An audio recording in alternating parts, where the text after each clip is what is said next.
नमस्कार दोस्तों, एक नए ब्लॉग में मैं जलस सिंह आप सभी का हार्दिक स्वागत करता हूं, अभिनंदन करता हूं, वंदन करता हूं। मित्रों, आज का मेरा विषय है भारत को अपनी लड़ाई खुद लड़नी पड़ेगी।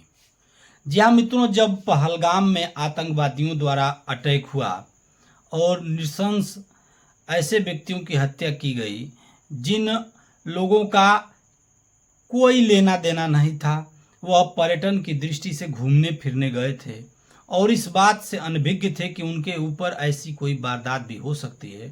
ऐसी जघन्य हत्या होने के बाद पूरा विश्व समुदाय भारत के साथ था और अमेरिका भी यह कह रहा था कि भारत को अपना ये आतंकवाद के खिलाफ लड़ाई लड़ने का पूरा अधिकार है। इनकी यूरोपीय कंट्रीज भी ये कह रहे थे कि भारत को इस आतंकवाद को का फन कुचलने का पूरा अधिकार है। लेकिन आपने देखा होगा, भारत पाकिस्तान के बीच में जब भारत ने 6 तारीख को पाकिस्तान के 9 आतंकवादी केंद्रों पर हमला किया और उनको नस्तेनाबूद किया और उसके बाद जो परिस्थिति उपजी तो अमेरिका एक तरफ से पूर्ण रूप से परेशान हो गया। अब इस परेशानी का कारण जो आपको समझना पड़ेगा कि जो अमेरिका युद्ध के पहले जब ये प्रक्रिया नहीं शुरू हुई थी तो ऐसा जग जाहिर कर रहा था कि ये भारत और पाकिस्तान का आपसी मामला है, इससे हमारा कोई लेना देना नहीं है। लेकिन जैसे ही भारत पाकिस्तान के बीच में टकराहट हुई और जिस प्रकार से भारत के द्वारा स्वदेशी निर्मित हथियारों ने पाकिस्तान के कलेजे पर चोट करने का जब कार्य किया और अमेरिकी चाइनीज हथियारों को नस्तेनाबूद किया तो एकदम से अमेरिका बीच में आया और उसके द्वारा इस युद्ध को रुकवाने की होड़ सी मच गई।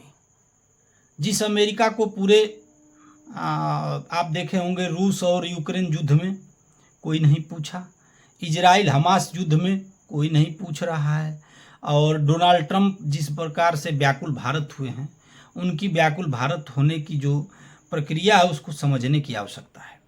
अमेरिका वैसे तो कभी भी भारत का पूर्ण रूप से हितैषी देश नहीं रहा है। वो इतिहास गवाह है कि अमेरिका स्वार्थपरक देश है, जहां उसकी स्वार्थ आती है उसी प्रकार से वर्क करता है। लेकिन एक बात को समझने की आवश्यकता है, पाकिस्तान को शुरू से खाद देना, उसको भोजन देना, उसको पल्लवित और पोषित करने का काम अमेरिका और पश्चिमी देशों ने किया है। जब भारत के हथियारों ने पराक्रम दिखाया, और यह विश्व की पहली घटना है जब किसी परमाणु शक्ति संपन्न देश के हृदय पर चोट हुई हो। अब तक चाहे आप इजराइल और फिलिस्तीन का युद्ध देख लीजिए, एक तरफ इजराइल महाशक्तिशाली देश है, एक तरफ फिलिस्तीन के पास दूसरे से हथियार लेकर के लड़ना है। एक तरफ रूस के पास इतने एटॉमिक शक्तियां हैं कि वह पूरे धरती को 3 बार तबाह कर सकता है और दूसरे तरफ यूक्रेन के पास अपना कुछ नहीं है। यूरोपीय कंट्री या अमेरिका हथियार न दें तो वो लड़ने में सक्षम नहीं है। चाहे वो अर्मानिया और अजरबैजान का युद्ध हो, चाहे चीन के साथ प्रॉक्सी वार हो, तमाम हांगकांग के मुद्दे हों, चाहे अन्य जो विश्व में जहां भी संघर्ष आप देखने को देखेंगे तो इस प्रकार से संघर्ष नहीं है जहां 2 एटमी ताकत आमने सामने हो। और उस एटम बम की गीदड़ भभकी को भारत ने एक नई डॉक्ट्रिन ला करके कि तुम्हारी हम गीदड़ भभकी से नहीं डरेंगे।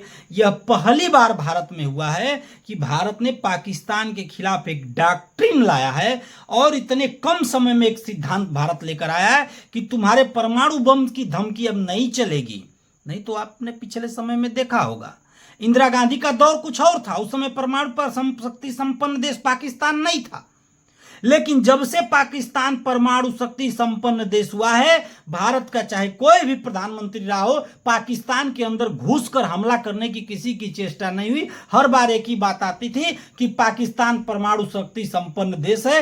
मोदी जी ने और भारतीय सेना ने इस फिलॉसफी को खत्म कर दिया और एक नया सिद्धांत लेकर आया कि तुम्हारे परमाणु बम की गीदड़ भभकी नहीं चलेगी। और दूसरा सिद्धांत भारत का आया कि भारत बात करेगा तो पाक ऑक्युपाइड कश्मीर यानी पीओके पे बात होगी और आतंकवाद को कैसे पाकिस्तान समाप्त करेगा अपने यहां से आतंकवादी अड्डों को, आतंकवादियों को, इस पर बात होगी। और जल संधि जो 1960 में हुई थी वो तब तक उस पर बात नहीं होगी जब तक आप पूरा संपूर्ण तरह से आतंकवाद का खात्मा नहीं करते। तो ये नया सिद्धांत भारत लेकर आया है। मित्रों, यहां समझने की आवश्यकता है, भारत पाकिस्तान के बीच जब युद्ध चल रहा था तो ये भारत पाकिस्तान के बीच ही नहीं था, ये महत्वपूर्ण इकाई है। चाइना के हथियार, अमेरिका के हथियार और भारत के हथियारों के बीच सीधी लड़ाई थी और भारतीय सेना ने और भारत के सेना ने भारत की जो शस्त्र अस्त्र हैं उन्होंने अमेरिका और चीन दोनों के शस्त्र पर विजय प्राप्त की। अमेरिका को हमेशा से जो प्रॉक्सी हैं, जो आतंकवादी हैं, वो हमेशा से उसको भाते रहे हैं। कभी वो उसका इस्तेमाल रसिया के खिलाफ किया, कभी भारत के खिलाफ हो रहा है। तो पाकिस्तान एक अस्थिर देश है और वह अमेरिका के पक्ष में कभी भी जा सकता है। और एक महत्वपूर्ण आप विषय देखे होंगे, डोनाल्ड ट्रंप के जो बच्चे हैं, क्रिप्टो करेंसी के जो कंपनी है उसमें उनकी हिस्सेदारी है और इस समय पाकिस्तान के लोग अपने यहाँ डोनाल्ड ट्रंप के बच्चों का स्वागत और अभिनंदन ऐसे कर रहे हैं जैसे वो स्वतः डोनाल्ड ट्रंप गए हों। तो मित्रों, इस बात से समझना पड़ेगा कि अमेरिका कभी भी भारत का हितैषी नहीं रहा है। और जो लोग यह बार बार दावा कर रहे हैं कि अमेरिका के राष्ट्रपति डोनाल्ड ट्रंप ने यह समझौता करवा दिया, युद्ध रुकवा दिया, तो मित्रों आपको भी समझना होगा, अमेरिका एक शक्तिशाली देश है। निश्चित तौर पर भारत फूंक फूंक पर कदम उठा रहा है, बोल रहा है, लेकिन जब अमेरिका ने शांति समझौते का प्रस्ताव भारत के सम्मुख रखा तो आप जानते हैं कि वो घटना घटित हुई, साफ साफ मना कर दिया गया और कहा गया कि जिसको शांति समझौता करना है, जिसको युद्ध विराम कराना है, वह सामने से आकर बात करे। और जब यह पूर्ण बात हो गई कि भारत हमारी नहीं सुन रहा है, तब पाकिस्तान के डीजीएमओ ने भारत के डीजीएमओ से संपर्क किया और घुटने पे आकर के युद्ध रोकने की विनती की, तो भारत ने युद्ध रोका। अब अमेरिका के राष्ट्रपति डोनाल्ड ट्रंप बिना बारात में फूफा बन के, जैसे फूफा नाराज हो जाते हैं, कभी फूल रहे हैं कभी पचक रहे हैं। अब आप कल्पना करिए, डोनाल्ड ट्रंप साहब आईफोन बनाने को लेकर के भारत को यहाँ कंपनियों पर वो चेतावनी जारी कर रहे हैं कि आप यदि यहाँ बनाएंगे तो हम अपने यहाँ टैरिफ लगा देंगे। निश्चित तौर पर अमेरिका का रवैया भारत के हित में नहीं है। भारत को अपनी लड़ाई स्वतः लड़नी पड़ेगी। आप देखे होंगे पाकिस्तान के प्रधानमंत्री अभी तुर्की के दौरे पर गए थे, अजरबैजान के दौरे पर गए थे, सीधे तो नहीं लेकिन आंतरिक रूप से सारे इन अजरबैजान ने भी और तुर्की ने भी हर संभव मदद का ऐलान पाकिस्तान को किया है। चीन खुलकर के पक्ष में आ गया है। भारत तेजी से बढ़ती हुई अर्थव्यवस्था की तरफ अग्रसर हो रहा है, चौथी बन गया है, तीसरी बनने के प्रयासरत है। अभी जो तिमाही के आंकड़े जारी किए गए हैं उसमें भारत की विकास दर विश्व में सबसे अच्छी 6.5% रहने का अनुमान है। पूरी विश्व की शक्तियां ये लगी हैं कि भारत को अस्थिर किया जाए। भारत को जो तेजी से बढ़ रहा है इकोनॉमिक्स की दृष्टि से, आर्थिक रूप से, आप जानते हैं कि यह युग अर्थशास्त्र का है। भारत संभल कर चल रहा है। हमारे विपक्षी नेताओं को और हमारे भारत के लोगों को ये समझना चाहिए कि यह समय आंतरिक लड़ाई का नहीं है, जहां विश्व पटल पर भारत की हमको मजबूती दिखानी है, वहां ऐसा कोई भी बात हम न बोलें जिससे विश्व पटल की तमाम एजेंसियां उसको देख करके, उसको दिखा करके उसका दुरुपयोग कर सकें।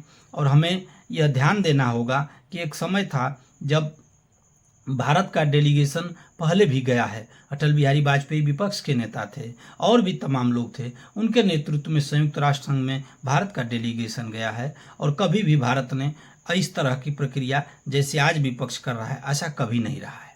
अटल जी ने ही इंदिरा जी को दुर्गा का अवतार कहा था। तो ये समय आपसी खींचतान का नहीं है, हमारा ये समय एकजुटता का है और भारत को अपनी लड़ाई स्वतः जारी रखनी होगी।